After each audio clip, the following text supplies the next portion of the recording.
So welcome everybody. It's a great pleasure to be able to have this opportunity to talk to you all today.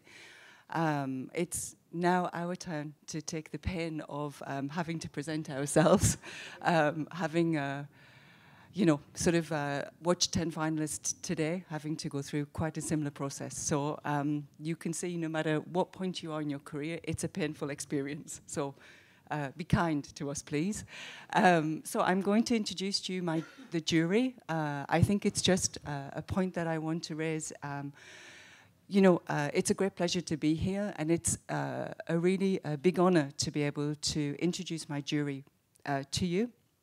I'd like to just explain a little bit about my process on selecting a jury, because it's sort of quite a commitment. I mean, a commitment for the jury who've come today, so I want to thank them for that. But it's also a commitment from my part in sort of wanting to build a jury that I think can ultimately help the 10 finalists, because it's really, I think, ultimately when you build a jury, that my thought process was what can each jury member bring to the finalists, and how can they help them through this journey. So not just about judging the winner, and we can talk about that idea of winner maybe, but what sort of community can really help the 10 finalists. So I try to build really a community that's quite diverse in background, in age, in experience.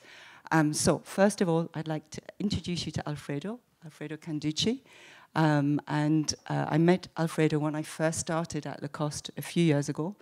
And we've become, I think, friends, if I'm allowed to say that.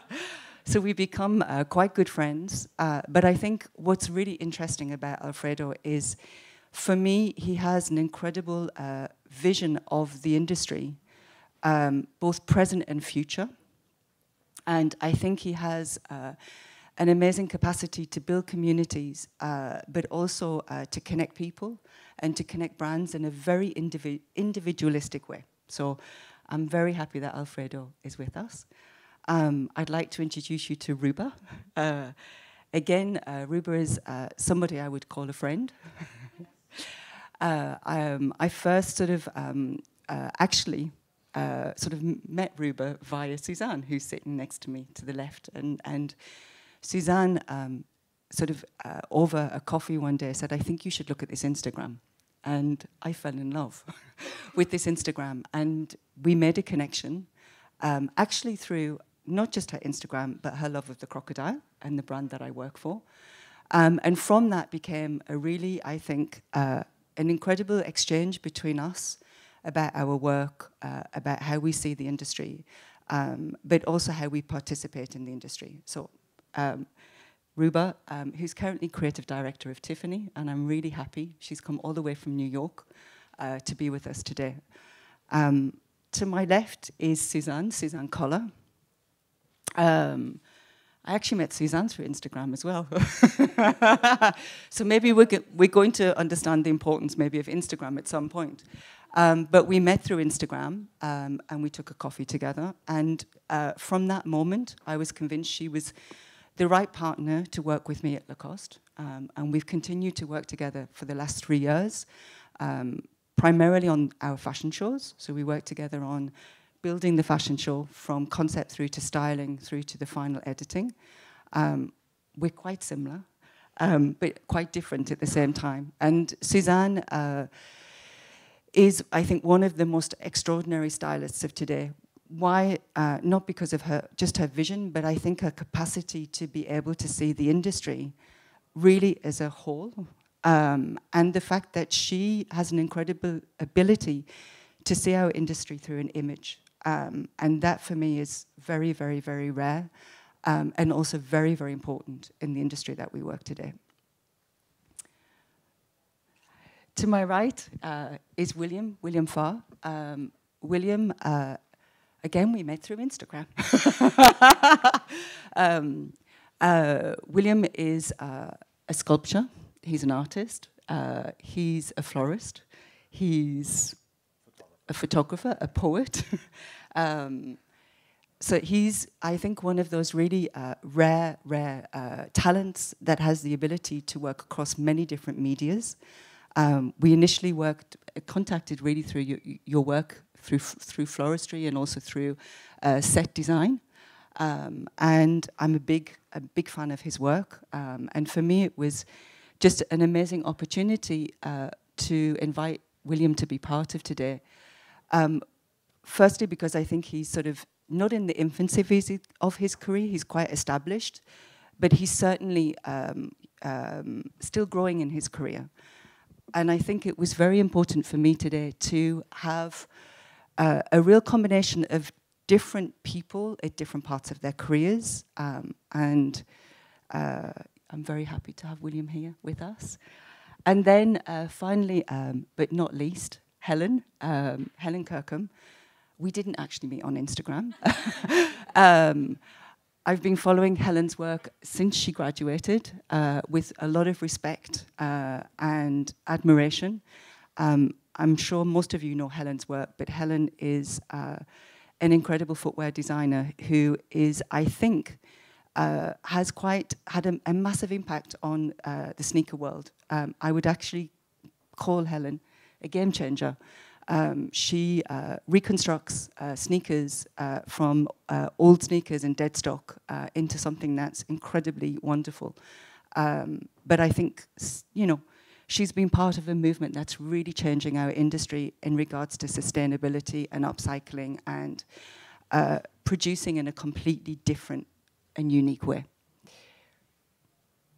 Pretty good. Not bad? Okay. So introduction's over. I'm going to hand back to René. So we're here to talk about creativity and togetherness in a way, and how ideas don't necessarily emerge in isolation. This is a very diverse group. Is there anyone here on stage who would like to get started on how one comes up with, you know, what eventually becomes a good idea? Ruba, would you like to talk about creative direction, so to speak? You know, in those two words being quite interesting together, creative and direction, directing. How does one elaborate? And I had a feeling you were gonna. single you out? I did have a feeling you were gonna do that. Creative direction is a very loaded title today. I think it's overused. Creative direction, I think, takes a long time. It takes a long time to become a creative director. And the only way to become a good creative director is to develop a craft and to also understand other people's crafts. So what I do in my job is I actually bring experts in their field together. So I have a brief and I have a specific goal in mind, and then I'm required to fulfill that goal. My job as a creative director is to understand how to put the people together to make that happen. That's creative direction. And in order to do that, I have to understand all of the different disciplines and all of the different crafts. So for me, creative direction starts with craft.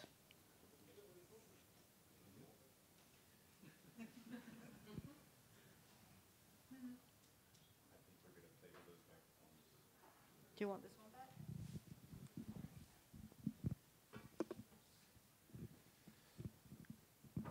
This one seems to be working better.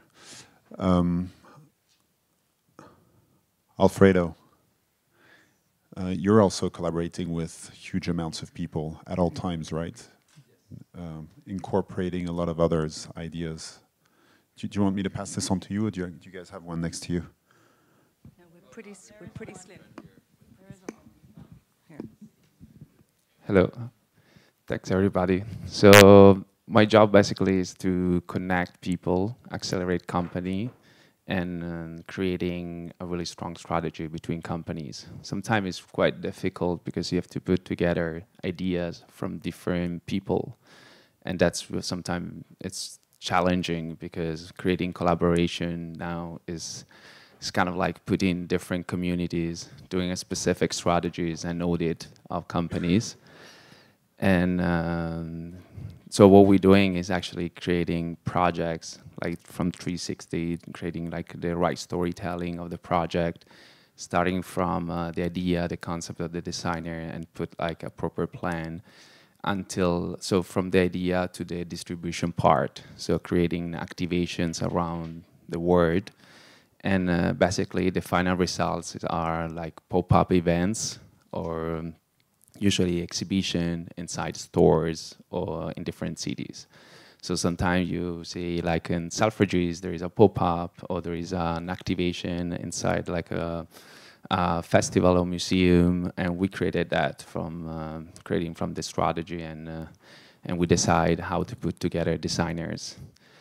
Yeah, basically this is what we're doing.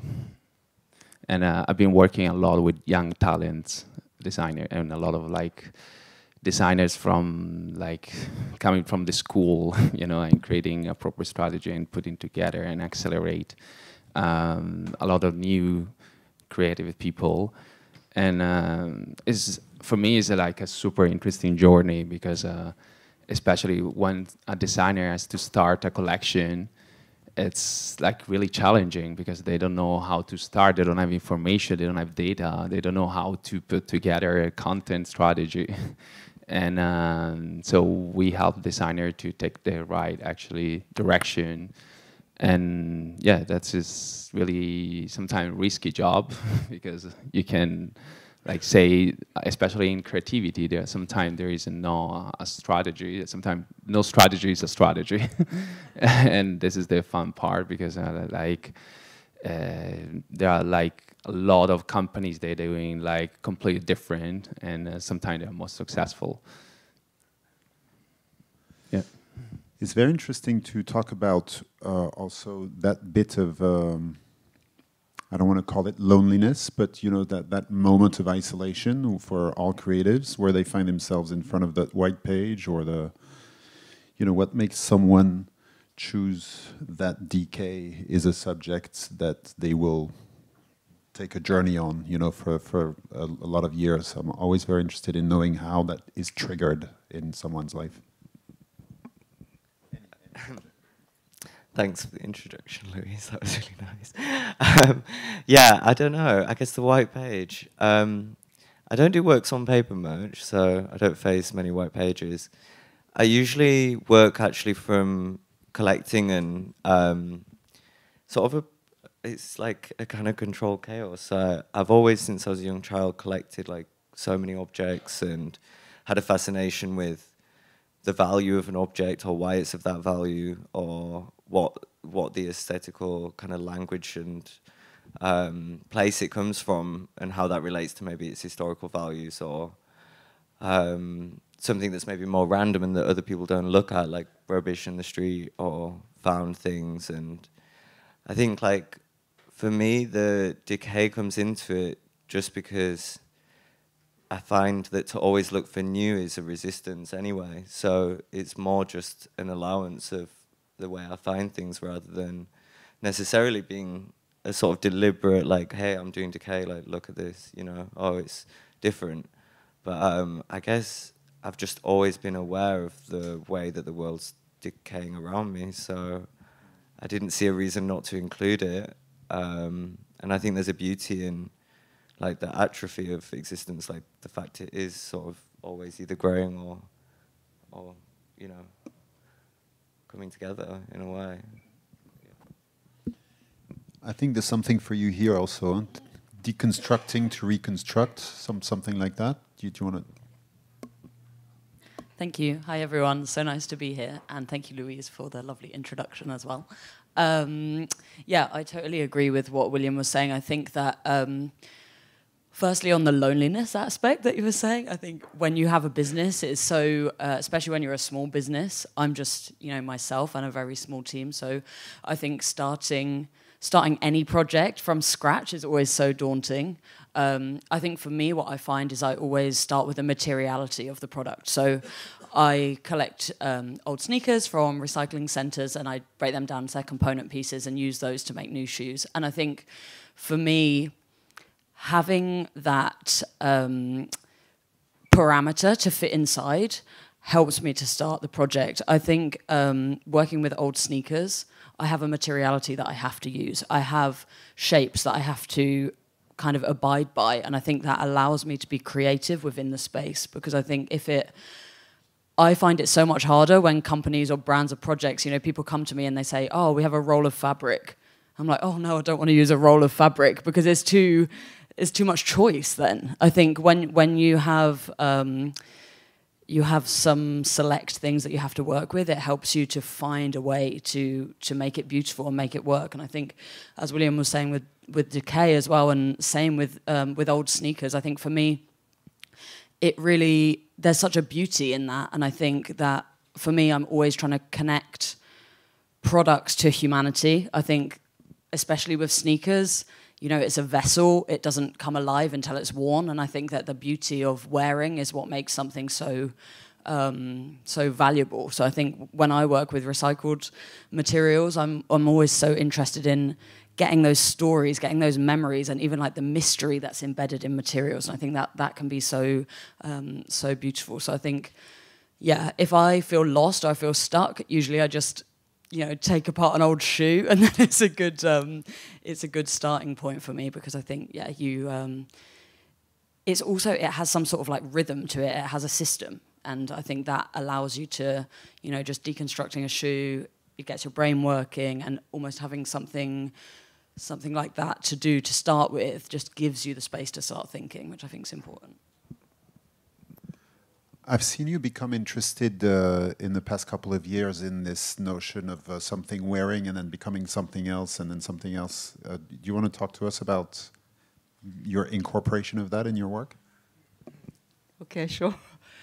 I'd actually, that concept happened quite some years ago. And it started with, originally for another house, working on a collection where we started to reintroduce the toiles, the samples of that collection into the final collection. There was something very beautiful when a work is half done, unfinished. So I think that was really the beginning, was this idea of almost bringing the journey of a collection development into the final. So that was really the start. And then actually during the period of lockdown, like many houses we were faced with all of our factories closed, all of the mills closed. We really everything stopped. But we still wanted to produce. And we decided to look around at what was available to us directly, what was at our fingertips. And we started to take apart vintage pieces that we had been collecting as inspiration for several seasons, and then remaking them into new pieces. And I think very similar to what Helen was saying is that when you start to use garments that have already been worn, they take a personality of the previous wearer, but they also take a personality, a history from the past. And not only does that create something very unique, but it creates something very personal. So it's something a process that we enjoy. And myself and my team have all become, masters at doing it. We weren't good from the beginning. But it's a different technique. It's a completely different way of working. And it can be quite daunting, in fact, to work in that way, because it requires a different process and a different discipline. But nonetheless, I think one that can bring really interesting results. I think there are a lot of people that work at the moment on trying to push that beyond the prototyping, right? Trying to incorporate that into the industrialization of things, I suppose. Still not completely figured out an idea. Yeah, I think that point is as a designer, I feel I see each collection as a journey. And I actually, I find with a lot of my work, when when you finish a collection and it walks down a runway and you have pictures, I look back a lot at things I liked that maybe didn't make the cut, or things that did make the cut but maybe I don't like so much anymore. But it's a part of, I think, reflection and self-criticism. often for me, the interesting pieces are the ones that got left behind, that didn't make it in the end.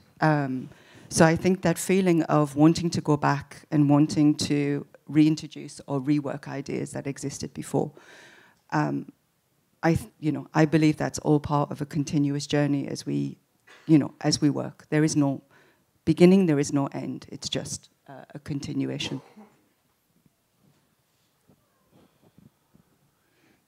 Ruba, I think I have to single you out one more time. Is there such a thing in the world of precious metals and stones and, the idea of wearing and reusing, or not at all at the moment? Well, I mean, you can melt any kind of metal down and reconstitute it into something else, and actually brands do that all the time. So there's very little waste in what we do in terms of the metals.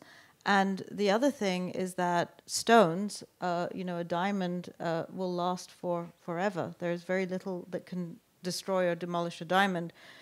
So from that perspective, those things are relatively sustainable. They last forever, or they're remade into something else.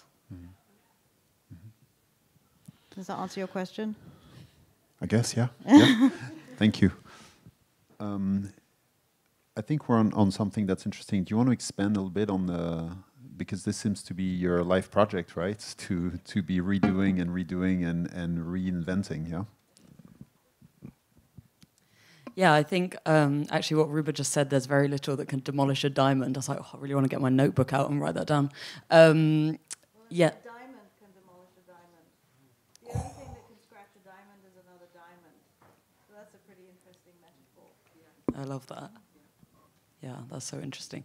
That's, sorry, I've got really distracted by the diamonds now. Yeah, I think, hang on, what am I talking about again? Recycling. My life work, great. Yeah, I think for me it's that kind of idea of newness. I think that's what my work has kind of always been challenging and always been about, which is obviously really difficult when you're working within the fashion sphere. I think I sit in this world that's a little bit in the art world, in the product world, and in the fashion world. So kind of floating in between those spaces allows me a little bit to have some freedom in what I do. And as Louise very kindly said, that I was a game changer in the industry, which I think is is amazing to say. But I think I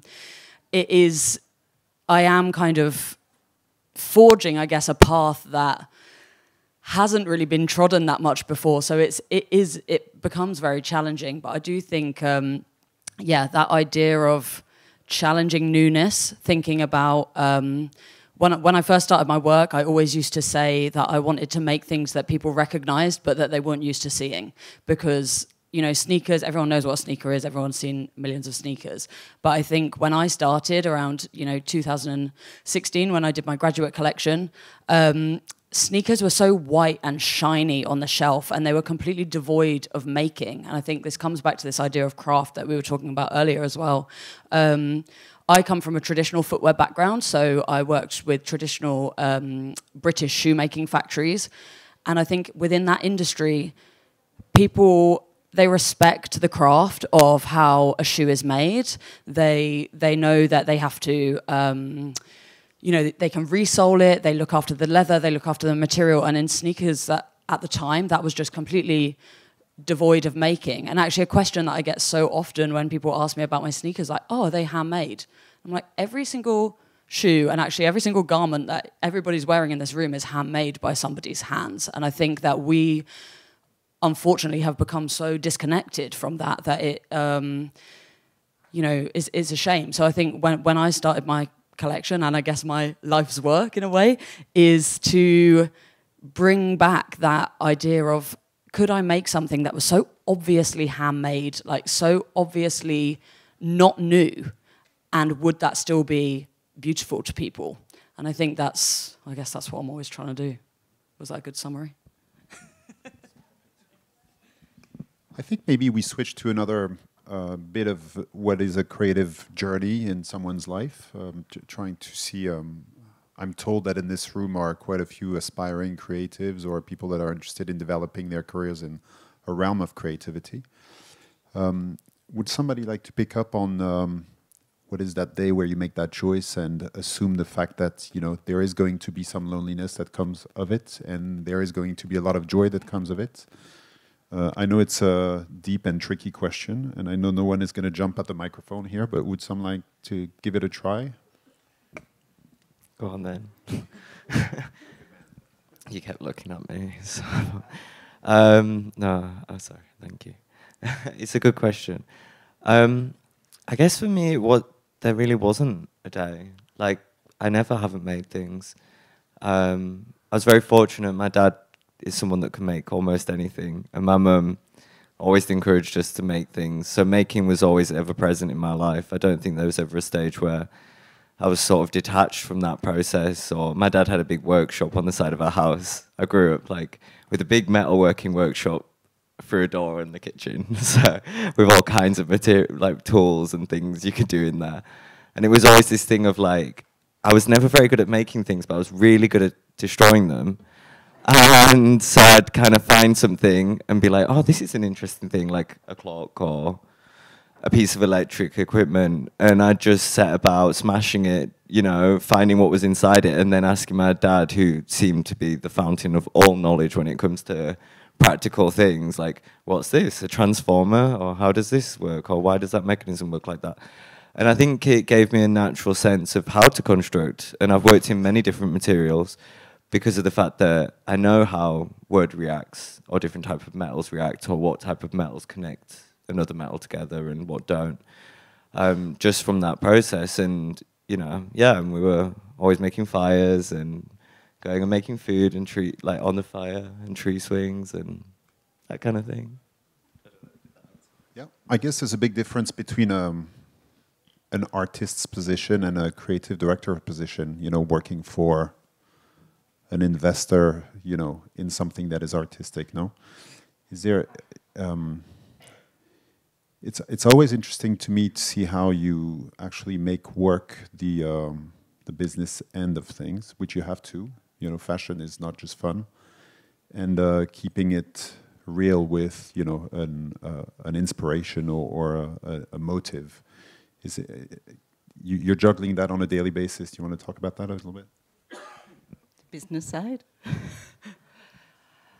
Responding to the need. Oh.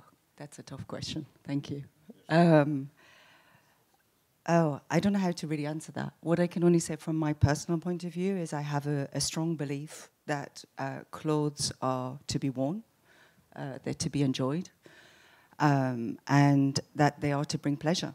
And so I think I don't really think about the commerciality so much. I think about really, do I want to wear this?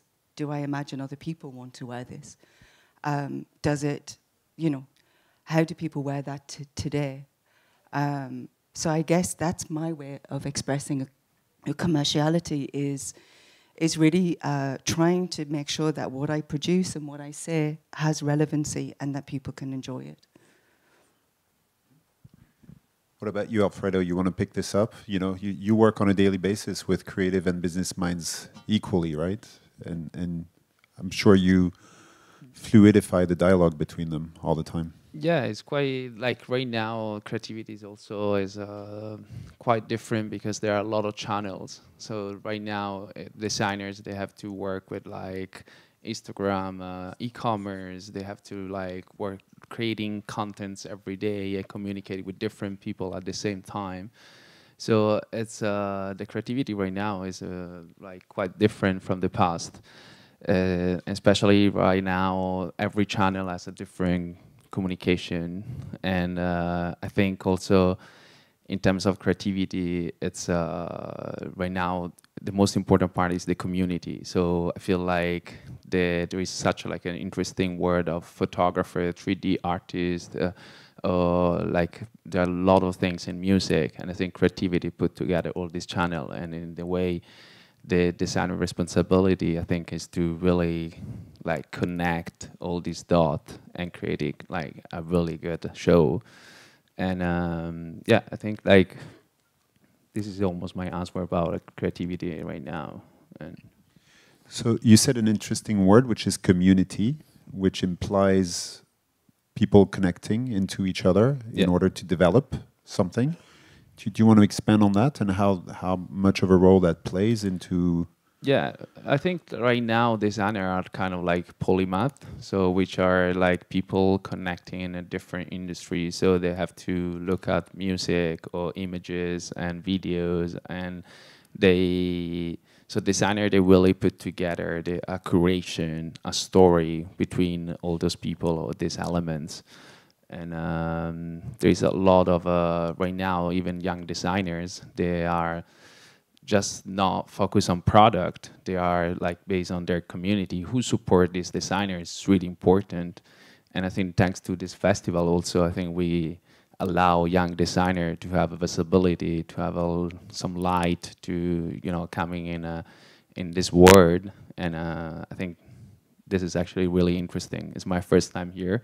So it's been like a really amazing experience today to see these like young and interesting people from different parts of the world, from Taiwan, Thailand, from Latvia. Like really was like super exciting. You can feel the energy, and I feel this is a great experience. And you can see also they're coming from a different background, different culture, and the way how they express themselves is not just about clothes. It's about the message, the story. I mean, I've been really impressed also about the Thai designer, which was like, bringing all these picture from the Thailand. I've been in Thailand many times, in Bangkok, which is a place which I love.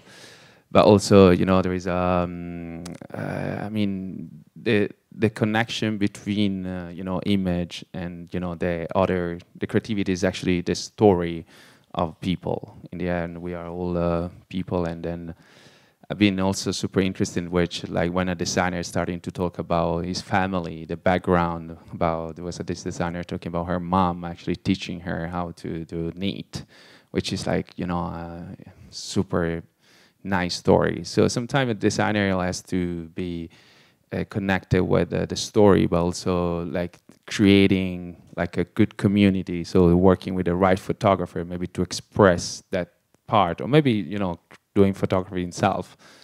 But I think this is the communities also allow you to have more visibility. And at the moment it's also really important because people can support you, they believe in you, and actually right now we are not just consuming clothes in a fashion. We're just like, we're doing this work because we actually engage with people with messages, which is the most interesting part about young designers. So Helen, do you feel you are part of a community that plays an important role in who you are and what you do? Yeah, definitely. I think the word community is so interesting because there's a lot of different ways that you can kind of express community, within your business, within your network. And I think for me, there's a few things. So firstly, within the business and how I communicate with like my audience, the people that are interested in my work, I think that is so valuable. And I think exactly as Alfredo was saying, as a small designer, a young designer, it's absolutely vital that I create a genuine connection with the people that are interested in my work, because it's real. I think when you're a designer and something comes from somewhere that's so heartfelt and so, you have a lot of love and energy behind it, you want to share that with the world. And I think, it's incredible to have, supporters that are interested in my work for different reasons. Some people are really interested in the sort of recycling element. Some people are interested in the more unique element, the one of one, only piece that will ever exist in the world. Some people are more interested in the sneaker element. So there's always different facets that kind of different communities that gather around me. And I think it's just nurturing them, making sure that you can provide what they need.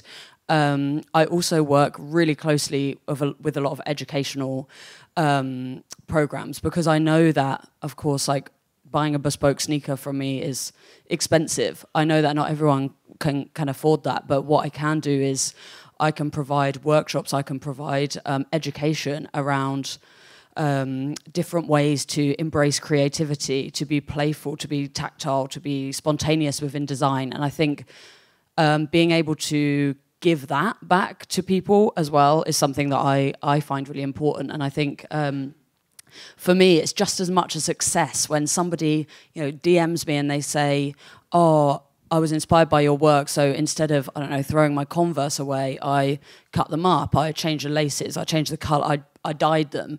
That is just as much a success for me as somebody buying a shoe from me. So I think that's when, those community values are so important. So I think that from a brand perspective is something that I'm, learning and trying to develop all the time.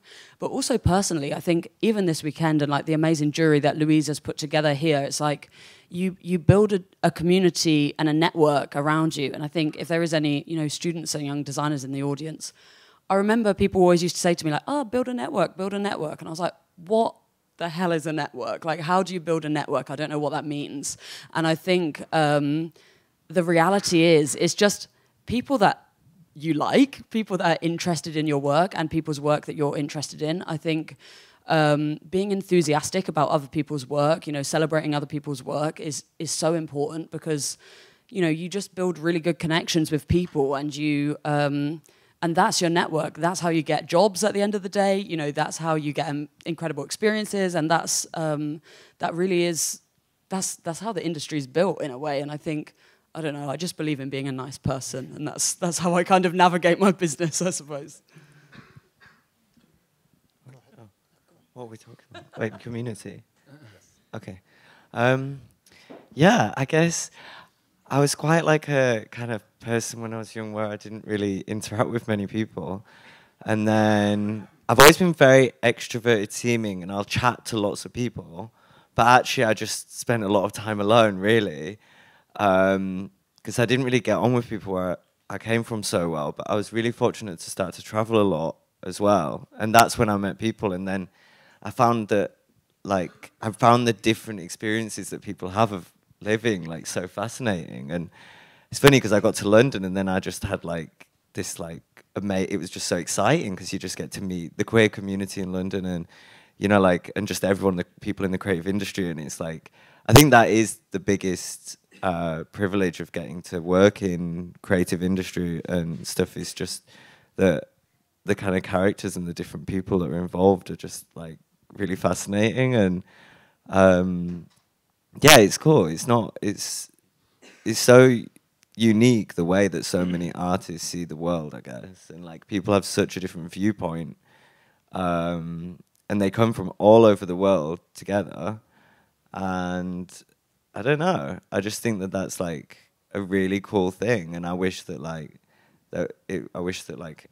everyone kind of gets to experience that. And I think the world's getting more and more like that. And I think it's very hard to be in an isolated rural village and not realize that there's stuff out there now, obviously with social media. Even my mum talks to people everywhere. So, I mean... So I'm not feeling like anyone is ready to have their knowledge replaced by artificial intelligence anytime soon, right? Still want some human contact? Still interested in that? Okay. I'm half joking about an interesting question I had on a panel when I was in a Chinese school some months ago, where the student was asking me, what do you think the real impact of artificial intelligence in fashion is? And all I could say was, I really don't understand why humans are trying to eradicate humans all the time.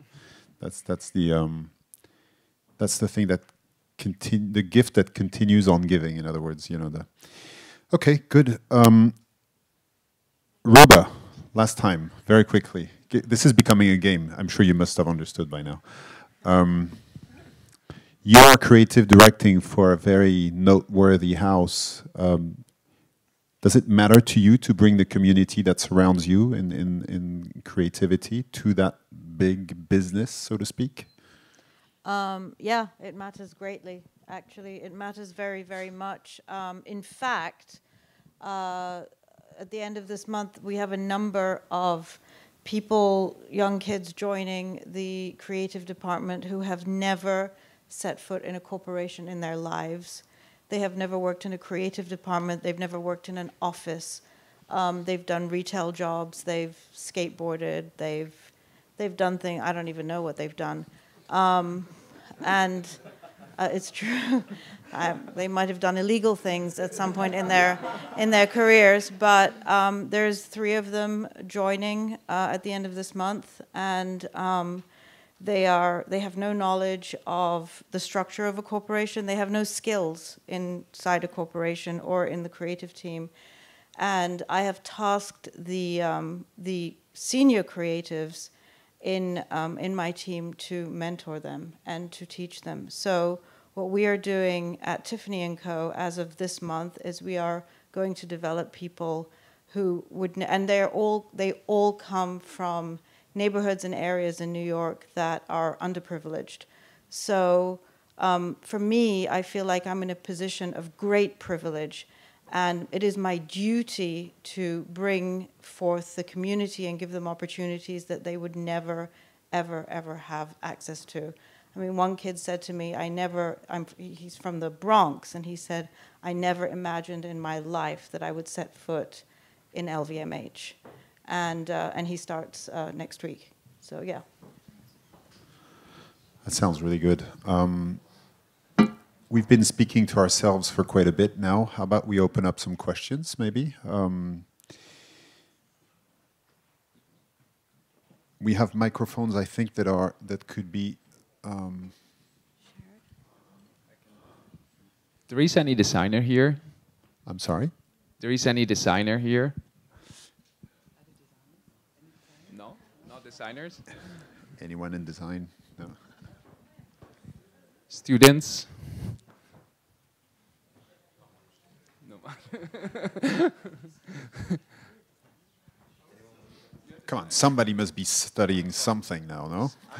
Someone. I just started my master's. What do you want? Any questions?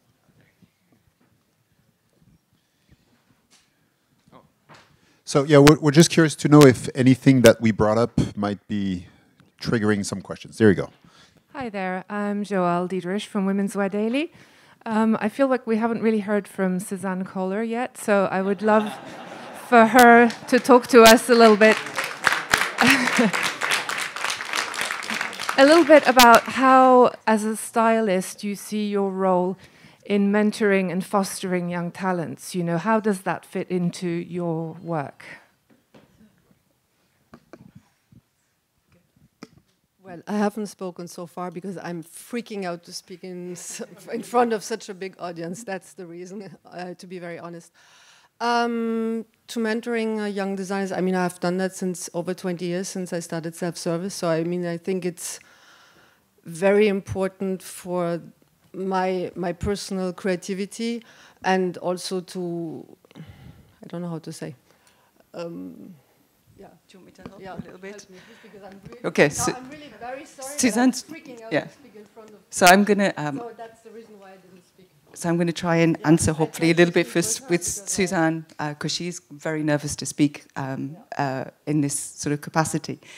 But I think knowing, having worked with Suzanne and followed her work for quite some time, and also working with the people around Suzanne, I think what I find super interesting about Suzanne, even though she's at a certain point in her career, is she feeds in a very positive way from young talent and young people around her. And I see it as a very two-way experience with her assistants, but also her work with self-service, where she's supported young designers and young creatives. But I think that's also the beauty of Suzanne, is that she has, and this is something we haven't really talked about, and I know it's one of her things, but a real obsession and a real curiosity in being connected to young talent and young people, and in a way that it's a very, two-way, because she's very curious to know what's happening and what younger people are motivated by and what are interesting them, and at the same time, parting her knowledge down to younger people. So I think it's something that Suzanne, I've seen her do in the 3 years that we've worked together. But I think it's just a snippet of her career. Suzanne, a question. No, me no. No. Encore? I can ask For Suzanne? Yeah. She's going to literally... As on this panel, I mean, the most experienced person that's worked with magazines, how do you see the future of printing material? Suzanne, please. No, I mean, just it's interesting because it's been such a big part of your career. I would say the future of printing for me, the future of communication, because printing is communication. I definitely do believe it's in social media, because it's like everybody can become an editor today, and I would say for me the print will be something more precious, not a weekly or monthly magazine. I see it's something like, I hate to say coffee table book, but something you would like to keep, collect, more than anything else. Because for me, social media, especially Instagram, became like a magazine. I mean, everybody can be an editor today. I have a question as well. I'm not sure this is on. Suzanne time. No, stop it.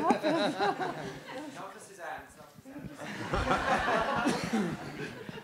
Oh, it's working now. Firstly, congratulations, Louise, for having a René on your team today. René Lacoste makes a lot of sense.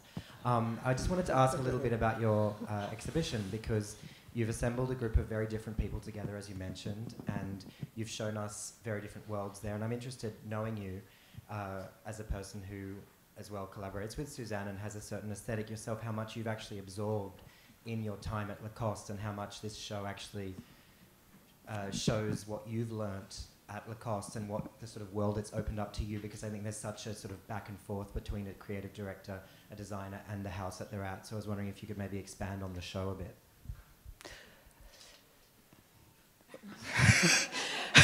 That was a big question, Dan.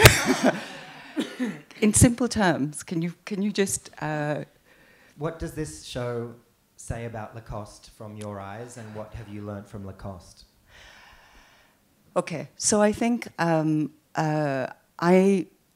probably took a slightly radical approach, and quite a different approach to a jury and to be president of this jury, in the sense that it was very important to me that it reflected the industry today. It also reflected a community, a wider community. But that it was that it broke down barriers of culture, generations, etc.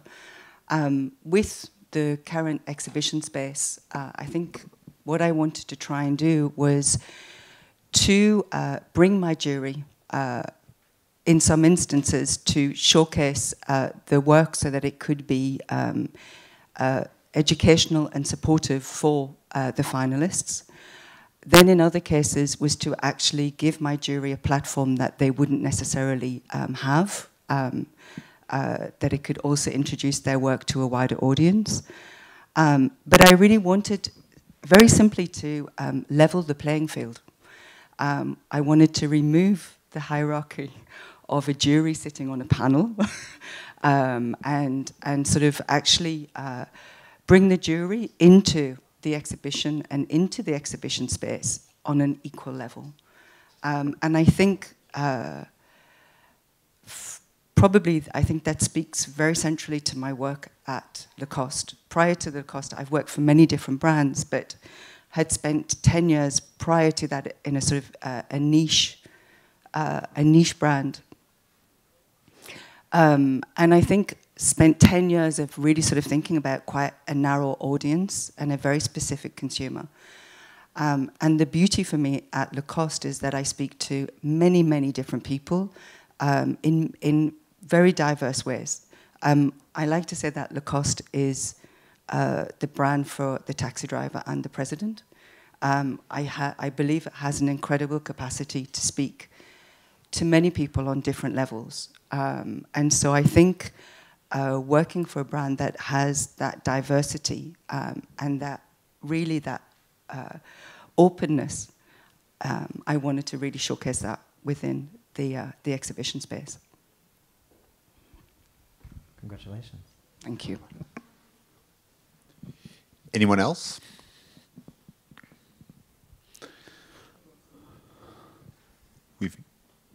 We've been that clear. It's amazing. Would you like to say a word to wrap up? Sure. Yeah.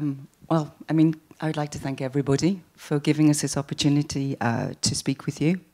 I know it's been quite difficult for some of us. We weren't quite sort of expecting it, but I think what's amazing is I think we've probably learned and had, you know, from this experience, I hope as individuals, as I hope that you have as well. So I just wanted to thank everybody for attending this, giving us your really special and precious time, and I hope that it was worth it. So just a big thank you from all of us.